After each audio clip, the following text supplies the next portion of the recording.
नमस्कार दोस्तों, आप सभी को मेरी तरफ से दिवाली की हार्दिक शुभकामनाएं। आज के हम टॉपिक में देखेंगे सुप्रीम कोर्ट के द्वारा डिलीवर किया गया एक लेटेस्ट ऑर्डर। ये ऑर्डर आधार कार्ड को लेकर डिलीवर किया गया है, यानी कि इस ऑर्डर में सुप्रीम कोर्ट ने आधार कार्ड को लेकर एक महत्वपूर्ण निर्णय दिया है, जो कि हर किसी के लिए जानना बहुत ही ज़्यादा इम्पॉर्टेंट है। क्योंकि फ्रेंड्स, आज की डेट में हर एक काम के लिए आधार कार्ड का उपयोग किया जाता है और इस ऑर्डर के जरिए सुप्रीम कोर्ट ने आधार कार्ड के द्वारा जो एज डिसाइड किया जाता था, यानी कि एज को जो कंसिडर किया जाता था किसी भी काम को करने के लिए, उसको लेकर ये महत्वपूर्ण निर्णय सुप्रीम कोर्ट के डिवीजन बेंच के द्वारा डिलीवर किया गया है।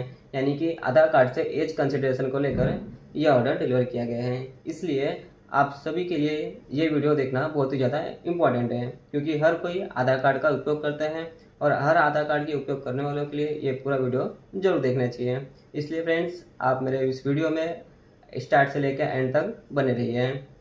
तो चलते हैं हम अपने वीडियो की तरफ। बट उसके पहले फ्रेंड्स, अगर आपने मेरे चैनल को सब्सक्राइब नहीं किया है तो सब्सक्राइब कर दें, लाइक कर दें और बेल आइकन ऑन कर दें, क्योंकि ऐसे इंपॉर्टेंट वीडियो मैं आपके लिए लाते रहता हूँ। अगर आप बेल आइकन ऑन कर देंगे तो आगे आने वाली हर एक वीडियो आपको मिल सकेगा। इस ऑर्डर का कॉपी आप स्क्रीन पे देख सकते हैं। इस ऑर्डर का केस टाइटल है Sarojan other versus IFFCO Tokio General Insurance Company. 1 minute friends. Sarojan other versus IFFCO Tokio General Insurance Company, और इस केस का एसएलपी नंबर है, इस केस का एसएलपी नंबर भी आप देख सकते हैं, जो कि है 2393 ऑफ 2023 बट ये जो ऑर्डर डिलीवर किया गया है इसी महीने में, यानी कि इस अक्टूबर महीने में डिलीवर किया गया है। इस केस में कृष्णा नाम का एक शख्स था, जिसे दो लोग देख सकते हैं यहाँ पे, जिसे दो लोग थे, जिसमें से एक डिजीज था और एक इंजर्ड पर्सन था, जो कि रोड के साइड में गंभीर हालत में मिले हुए थे। जिसमें से एक I am sorry friends, Krishna नाम के एक शख्स को दो लोग रोड के साइड में इंजर्ड हालत में पड़े हुए मिले थे, जिसमें से एक डिजीज था और एक इंजर्ड पर्सन था, यानी कि एक मृतक था और एक शख्स जो था गंभीर हालत में, जख्मी हालत में रोड के साइड में पड़ा हुआ था। जिसके बाद उसने पुलिस को ये मैटर रिपोर्ट किया और पुलिस के द्वारा जो इंजर्ड पर्सन था रोहित, उसका स्टेटमेंट लिया गया और स्टेटमेंट लेने के बाद पुलिस ने एफआईआर रजिस्टर किया और केस को आगे प्रोसीड किया था। जिससे पुलिस को ये पता चला कि जो डिजीज था, यानी कि जो मृतक था, वो अपने साथ रोहित नाम के एक शख्स को बाइक में मोटरसाइकिल पर ट्रैवल करते हुए, जिसका आप नंबर भी आप देख सकते हैं यहाँ पे, रोहित नाम के एक शख्स के साथ ट्रैवल कर रहा था, जिसका एक्सीडेंट हो गया था और उसके बाद दोनों के दोनों रोड के साइड में इंजर्ड हालत में पड़े हुए थे।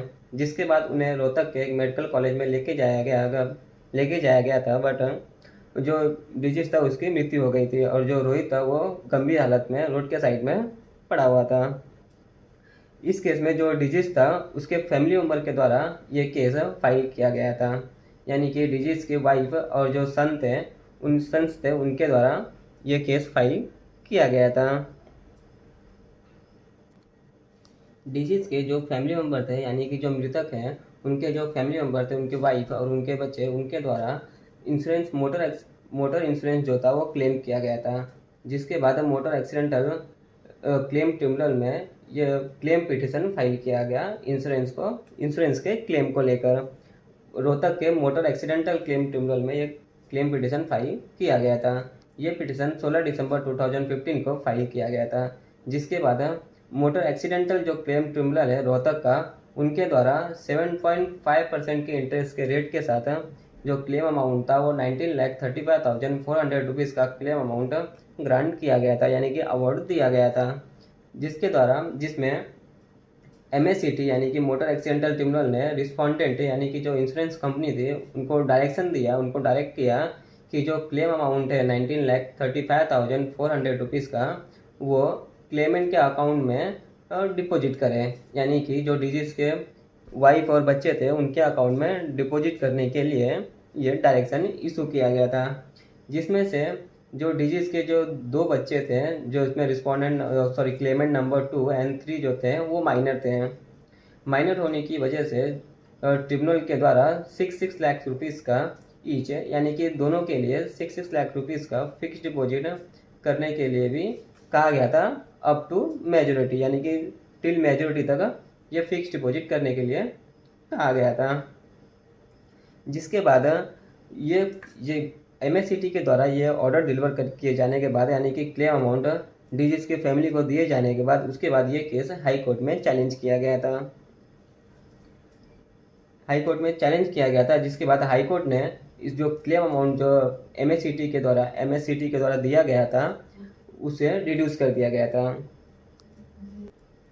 क्लेम अमाउंट को हाई कोर्ट के द्वारा रिड्यूस करके, यानी कि MSCT के द्वारा जो क्लेम अमाउंट डिलीवर किया गया था 19,35,400 का, उसे रिड्यूस कर दिया गया और उसे रिड्यूस करके 9,22,336 रुपीज़ का क्लेम अमाउंट किया गया, यानी कि 10 लाख से भी ज़्यादा का जो क्लेम अमाउंट था उसे कम कर दिया गया। जो MSCT जो दिया गया था क्लेम अमाउंट, अगर हम देखें ऊपर, तो यहाँ पे 19,35,400 रुपीज़ का दिया गया था, वो भी 7.5% के इंटरेस्ट रेट के साथ ये अमाउंट कैलकुलेट किया गया था। बट जब इस केस को हाई कोर्ट में चैलेंज किया गया, ऑर्डर को चैलेंज किया गया, तो उसके बाद हाई कोर्ट ने उसमें जो क्लेम अमाउंट था उसे रिड्यूस कर दिया और उसका जो इंटरेस्ट था उसे भी कम कर दिया। इंटरेस्ट दिखा दूँ मैं आपको।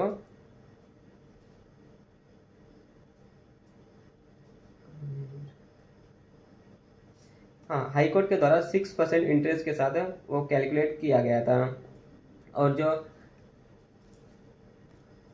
हाई कोर्ट के द्वारा जो rate amount interest claim amount जो कैलकुलेट किया गया था एक्सीडेंटल का, वो 6% इंटरेस्ट के साथ कैलकुलेट किया गया था। जो अमाउंट मैंने आपको बताया कि 9,22,336 रुपीज़ का कैलकुलेट किया गया, यानी कि इसे काफ़ी ज़्यादा रिड्यूस कर दिया गया था, जिससे जो डिजीज़ के जो फैमिली मेम्बर थे वो नाखुश थे, यानी कि जो डिजीज़ के जो वाइफ और बच्चे थे वो खुश नहीं थे इस ऑर्डर से। जिसके बाद जो ये रिडक्शन हुआ था हाई कोर्ट के द्वारा, उसे खुश नहीं थे और उन्होंने सुप्रीम कोर्ट में हाई कोर्ट के ऑर्डर को चैलेंज किया। हाई कोर्ट के द्वारा डिजीज़ का जो एज कैलकुलेट किया गया था, यानी कि मृतक का जो एज कैलकुलेट किया गया था, वो आधार कार्ड के हिसाब से कैलकुलेट किया गया था, यानी कि आधार कार्ड का जो एज था उसे ही कंसिडर किया गया था, जिसमें जो उसका जो डेट ऑफ बर्थ था 1 जनवरी 1969 लिखा हुआ था, जिससे जो उसका एज था 47 ईयर्स था at the time of death, यानी कि जिस दिन उसकी मृत्यु हुई थी उस दिन उसका जो एज था 47 ईयर्स था आधार कार्ड के हिसाब से। बट जो MSCT था, मोटर एक्सीडेंटल क्लेम ट्रिब्यूनल था, उनके द्वारा जो क्लेम दिया गया था वो लिविंग सर्टिफिकेट के अकॉर्डिंग दिया गया था, यानी कि जो डिजीज़ का जो एज कैलकुलेट किया गया था, डेट ऑफ बर्थ जो कैलकुलेट किया गया था डिजीज़ का, वो लिविंग सर्टिफिकेट के अकॉर्डिंग कैलकुलेट किया गया था, जो कि 7 अक्टूबर 1970 लिविंग सर्टिफिकेट पे लिखा हुआ था। और इसी के अकॉर्डिंग MSCT के द्वारा क्लेम अमाउंट डिलीवर किया गया था। बट हाई कोर्ट में जब ये चैलेंज हुआ तो हाई कोर्ट के द्वारा आधार कार्ड का जो डेट था उसे कैलकुलेट किया गया, जिससे उसका जो एज था वो काफ़ी ज़्यादा हो गया, 2 साल ज़्यादा हो गया, और उसके बाद इसे क्लेम अमाउंट था उसे रिड्यूस कर दिया गया था, जिसे 6% के इंटरेस्ट के हिसाब से कैलकुलेट किया गया। यहाँ पे जो कॉन्फ्लिक्ट हुआ था, यानी कि MSCT के ऑर्डर में और हाई कोर्ट के ऑर्डर में जो कॉन्फ्लिक्ट अराइज हुआ था, वो 2 डॉक्यूमेंट को लेकर हुआ था, एक आधार कार्ड और दूसरा लिविंग सर्टिफिकेट। आधार कार्ड और दूसरा लिविंग सर्टिफिकेट, जिसमें डेट ऑफ बर्थ मिसमैच था। लेकिन यहाँ पे जो क्वेश्चन अराइज हुआ है, सुप्रीम कोर्ट ने देखा कि यहाँ पे जो क्वेश्चन अराइज हुआ है 2 डॉक्यूमेंट को लेकर हुआ है, और लिविंग सर्टिफिकेट और आधार कार्ड को लेकर अराइज हुए हैं। इस ऑर्डर के अगर हम पैराग्राफ नंबर 9.4 देखें तो जिसमें लिखा हुआ है high court relied on age, यानी कि हाई कोर्ट के द्वारा जो भरोसा किया गया था एज को लेकर डिजीज़ के, वो आधार कार्ड पे भरोसा किया गया था। बट जो क्लेमेंट थे डिजीज़ की जो फैमिली मेम्बर्स थे, उनके द्वारा जो डॉक्यूमेंट जो सबमिट किए गए थे डिजीज़ के डेट ऑफ बर्थ के लिए, वो लिविंग सर्टिफिकेट सबमिट किया गया था, जिसके वजह से जब हाई कोर्ट ने जब आधार कार्ड पर रिलाई किया तो दोनों के डॉक्यूमेंट के बीच में कॉन्फ्लिक्ट अराइज हुआ, जिससे एज में काफ़ी डिफरेंस पैदा हो गया, जिसकी वजह से हाई कोर्ट के द्वारा अमाउंट जो है वो रिड्यूस कर दिया गया था। जिस वजह से सुप्रीम कोर्ट की बेंच के समक्ष ये क्वेश्चन अराइज हुआ, whether the Aadhaar card is sufficient proof of person's age, यानी कि पर्सन के एज के लिए आधार कार्ड क्या सफिशिएंट प्रूफ है, जिसको समझने के लिए सुप्रीम कोर्ट की बेंच के द्वारा कई सारे हाई कोर्ट के जजमेंट और सुप्रीम कोर्ट के जो जजमेंट थे प्रिंसिपल बेंच के द्वारा उसे एनालाइज किया गया। जिसके साथ ही साथ आधार कार्ड के द्वारा जो इशू किए गए सर्कुलर थे और ministry of electronic and information technology के द्वारा जो इशू किए जो सर्कुलर थे उसे भी एनालाइज किया गया, जिसमें पहला जो जजमेंट था कॉन्स्टिट्यूशनल बेंच के द्वारा डिलीवर किया गया था कुछ साल पहले। इसका केस टाइटल है K.S. Puttaswamy versus union of India. ये सुप्रीम कोर्ट की 5 जजेस की बेंच की कॉन्स्टिट्यूशनल बेंच के द्वारा ये ऑर्डर डिलीवर किया गया था, जजमेंट डिलीवर किया गया था। कॉन्स्टिट्यूशनल बेंच के द्वारा डिलीवर किए गए इस ऑर्डर में यह पाया गया कि आधार कार्ड का जो एम था, यानी कि जनता को जो आधार कार्ड दिया गया था उसके पीछे जो एम था वो प्रूफ ऑफ आइडेंटिटी था, ना कि डेट ऑफ बर्थ का प्रूफ था, ना कि एज प्रूफ था। ये इसलिए दिया गया था कि जो इंडिविजुअल्स के उनके पास only one identity with no chance of duplication, यानी कि डुप्लीकेट जो आईडी क्रिएट होते थे, यानी कि कई सारे ऐसे लोग होते थे जो कई प्रकार के फेक आईडी बना लेते थे, उसे ख़त्म करने के लिए ये आधार कार्ड सिस्टम लाया गया था, जो कि proof of identity of the resident थे, यानी कि सिटीजन के प्रूफ ऑफ आइडेंटिटी के लिए जारी किया गया था। ये इसलिए जारी किया गया था ताकि जो गवर्नमेंट के जो स्कीम्स होते हैं, जो सब्सिडीज़ होते हैं, उसमें जो फेक आइडेंटिटी के होते हैं, कई लोग क्या करते हैं कि कई प्रकार की आइडेंटिटी बनाकर कोई स्कीम का फ़ायदा उठा लेते हैं, जिसको ख़त्म करने के लिए भी ये लाया गया था, जिससे जो स्कीम सब्सिडी जो बेनिफिट्स है, जो सर्विसेज हैं जो गवर्नमेंट के द्वारा इशू किए जाते हैं सिटीजन्स के लिए, उसके जो फेक आईडी के द्वारा लाभ ना लिया जा सके। बेंच के द्वारा अंदर हाई कोर्ट के भी जो जजमेंट थे, जो ऑर्डर थे, उन्हें देखा गया था ये जानने के लिए कि क्या आधार कार्ड को प्रूफ ऑफ एज जो सर्विस सर्व किया जा सकता है, जो कि पैराग्राफ 9.5 में भी ये बात रिपीट किया गया है, जिसमें सुप्रीम कोर्ट की बेंच के द्वारा ये केस था Manoj Kumar Yadav versus state of MP। इस केस को देखा गया, जिसमें क्लियरली मेंशन किया गया था मध्य प्रदेश हाई कोर्ट के द्वारा Aadhaar card can not be taken as a conclusive proof in view of section 94 of JJ act. Section 94 जो JJ एक्ट का है, जिसका सब सेक्शन 2 है, वो हमें ये बताता है कि ऐसे कौन कौन से डॉक्यूमेंट्स हैं जिन्हें हम एज एज प्रूफ कंसिडर कर सकते हैं।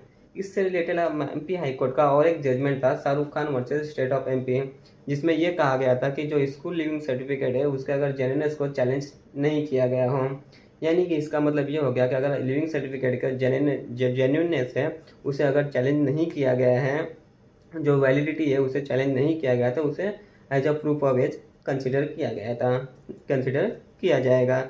बट जो JJ एक्ट था, जो पहले के MP हाई कोर्ट के जजमेंट में जो JJ एक्ट का सेक्शन 94 है, उसका सब सेक्शन 2 जो है, जो हमें ये बताता है कि कौन कौन से डॉक्यूमेंट्स हैं जिसे एज प्रूफ कंसिडर किया जाएगा। तो हम सेक्शन 94 को भी देख लेते हैं। JJ एक्ट का जो सेक्शन है आप देख सकते हैं, section 94 sub section 2 of section 94 of juvenile justice act. ये 2015 का एक्ट है। इसका सब सेक्शन 2 आप देख सकते हैं, जिसमें सब सेक्शन 2 के जो सब क्लॉज 1, 2 एंड 3 है, उसमें दिया हुआ है कि कौन कौन से डॉक्यूमेंट है जिसे एज प्रूफ कंसिडर किया जाता है।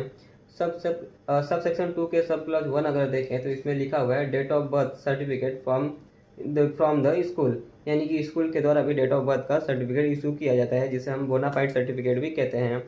और साथ में दिया हुआ है मैट्रिकुलेशन और इक्विवेलेंट सर्टिफिकेट। मैट्रिकुलेशन यानी कि 10th का अगर हम पासिंग सर्टिफिकेट देखें तो उसमें भी डेट ऑफ बर्थ दिए जाते हैं।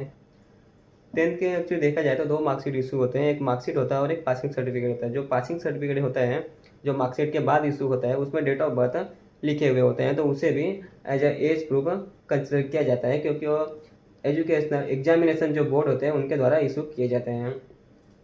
सब क्लॉज 2 जो है वो देखें तो उसमें बर्थ सर्टिफिकेट दिया हुआ है, birth certificate issued by given by municipal authority और ग्राम पंचायत, यानी कि बर्थ सर्टिफिकेट जो इशू किया जाता है 2 लोग के द्वारा इशू किया जाता है, एक म्यूनसिपल अथॉरिटी के द्वारा और एक ग्राम पंचायत के द्वारा।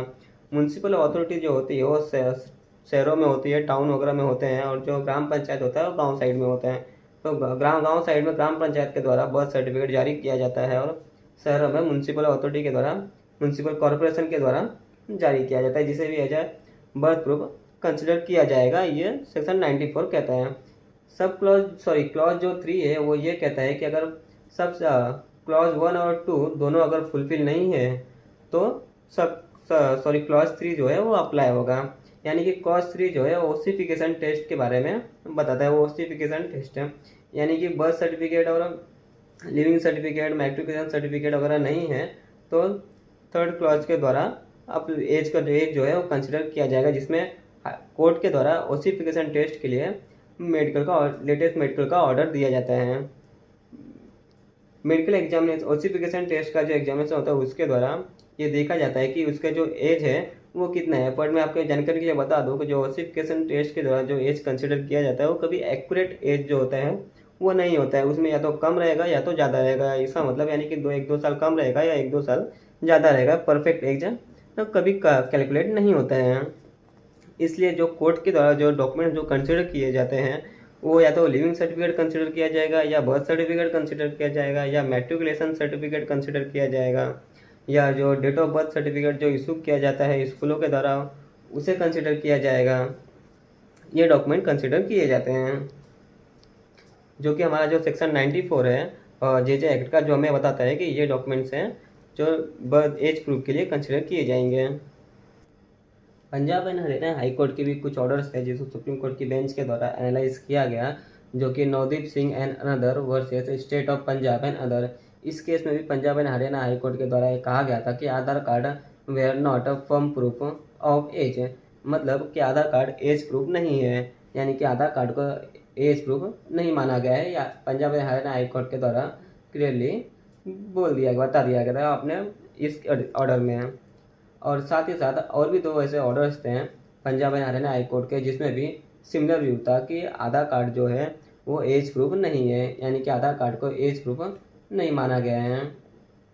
ये clearly Punjab and Haryana high court के द्वारा कहा गया था। अदर भी जो ऑर्डर है, अदर भी जो केसेस हैं वो है Noor Nadia and other versus state of Punjab and other, और Muskan versus state of Punjab. इस केस में भी सिमिलर व्यू थे कि आधार कार्ड एज प्रूफ नहीं है। अदर हाई कोर्ट के जो ऑर्डर्स हैं जैसे कि high court of Allahabad, high court of Himachal Pradesh, high court of Kerala, इन तीनों हाई कोर्ट के ऑर्डर्स को भी, ऑर्डर जजमेंट को भी सुप्रीम कोर्ट की बेंच के द्वारा एनालाइज किया गया, जिसमें उन्होंने पाया कि इसमें भी वही चीज़ है कि Aadhaar card proof of as नहीं है। इन्होंने भी इन हाई कोर्ट के द्वारा भी ये कंसिडर किया गया है, ये ऑर्डर दिया गया है कि प्रूफ ऑफ एज नहीं है आधार कार्ड। आगे बेंच के द्वारा और एक सर्कुलर को देखा गया है, जो कि unique identification authority of India यानी कि आधार कार्ड का जो डिपार्टमेंट है उनके द्वारा सर्कुलर जारी किया गया था, सर्कुलर नंबर 8 ऑफ 2023 में यह सर्कुलर जारी किया गया था। वो इसलिए जारी किया गया था क्योंकि बॉम्बे हाईकोर्ट की डिवीजन बेंच के द्वारा ऑर्डर जजमेंट डिलीवर किया गया था, जिसके बाद यह सर्कुलर जारी किया गया और ये इस सर्कुलर के द्वारा ये लागू किया गया कि आधार कार्ड जो है वो आइडेंटिटी प्रूफ, यानी कि आधार कार्ड का जो यूज किया जाए एज ए आइडेंटिटी प्रूफ के लिए ही यूज किया जाए। ये डेट ऑफ बर्थ का प्रूफ यानी कि डेट ऑफ बर्थ का प्रूफ नहीं है, यानी कि proof of date of birth नहीं है, यानी कि एज प्रूफ नहीं है। इस सर्कुलर के द्वारा क्लियर किया गया था। हम सर्कुलर देख लेते हैं। सर्कुलर अब देख सकते हैं, ये सर्कुलर है।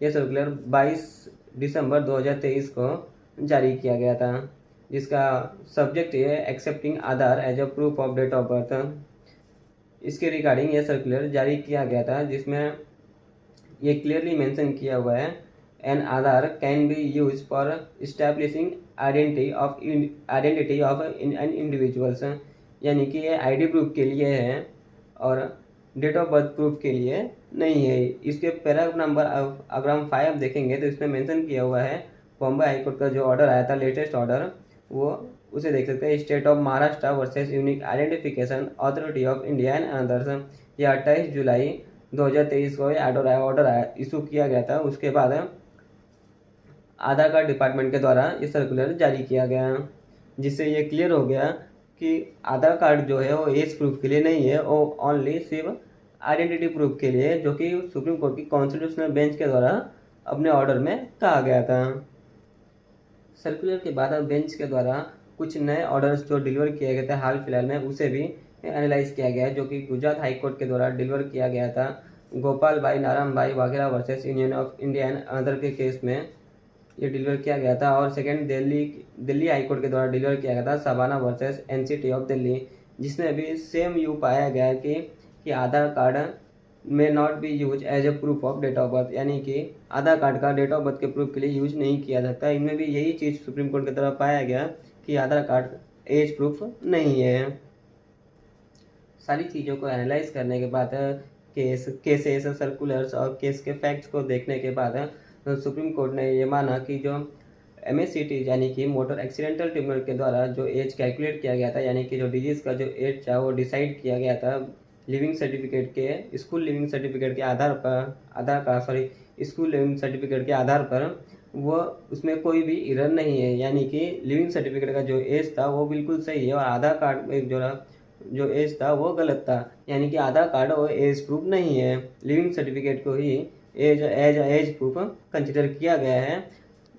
अगर लिविंग सर्टिफिकेट का जो जेन्युइननेस है यानी कि जो वैलिडिटी अगर उसे चैलेंज नहीं किया गया है तो स्कूल लिविंग सर्टिफिकेट को ही एज प्रूफ कंसिडर किया जाएगा। जो डेट ऑफ बर्थ है उसे कंसिडर किया जाएगा, आधार कार्ड को नहीं किया जाएगा। जो कि आधार कार्ड का जो खुद का जो सर्कुलर है जो 2023 का, वो ये कहता है कि वो डेट ऑफ बर्थ का प्रूफ नहीं है, ओनली ID प्रूफ है। जिसके बाद हाईकोर्ट के द्वारा जो आधार कंसिडर और जो ऑर्डर डिलीवर किया गया था उसे सुप्रीम कोर्ट की बेंच के द्वारा ओवर रूल कर दिया गया और उसके बाद जो अमाउंट जो डिक्रीज कर दिया गया था यानी कि रिड्यूस कर दिया गया था उसे सुप्रीम कोर्ट ने बढ़ा दिया गया। यानी कि जो MACT के द्वारा जो ऑर्डर डिलीवर किया गया था एज को कंसिडर कर वो 7.5% के इंटरेस्ट रेट के अकॉर्डिंग कैलकुलेट किया गया था। बट आधार पर हाईकोर्ट के द्वारा जो क्लेम अमाउंट कैलकुलेट किया गया था वो 6% के इंटरेस्ट के आधार पर कैलकुलेट किया गया था। बट सुप्रीम कोर्ट के द्वारा इसे ओवर रूल कर दिया गया और जो इंटरेस्ट कैलकुलेट किया गया वो 8% कैलकुलेट किया गया। यानी कि सुप्रीम कोर्ट ने जो इंटरेस्ट था वो 0.5% से बढ़ा दिया गया और उसके अकॉर्डिंग जो क्लेम अमाउंट था डिजीज़ का वो कैलकुलेट किया गया और उनकी जो डिजीज़ के जो फैमिली थे उन्हें देने का डायरेक्शन दिया गया। दोस्तों मैं आपको बताना चाहूँगा कि आज का जो सुप्रीम कोर्ट का जो ऑर्डर है ये आधार कार्ड को लेकर और इंश्योरेंस क्लेम करने को लेकर बहुत ही ज़्यादा इम्पोर्टेंट ऑर्डर है। इसलिए इसका जो कॉपी है मैंने मेरे टेलीग्राम चैनल पर अपलोड कर दिया है, आप वहाँ से जाकर डाउनलोड कर सकते हैं। तो फ्रेंड्स अब हम चलते हैं इस वीडियो में, आज के लिए इतना ही। अब मिलते हैं हम अपनी अगली वीडियो में। तो फ्रेंड्स जाने से पहले अगर आपने मेरे चैनल को सब्सक्राइब नहीं किया है तो सब्सक्राइब कर दे, लाइक कर दे और बेल आइकन ऑन कर दे ताकि ऐसी इन्फॉर्मेटिव वीडियो आप तक पहुंच सके। Thank you.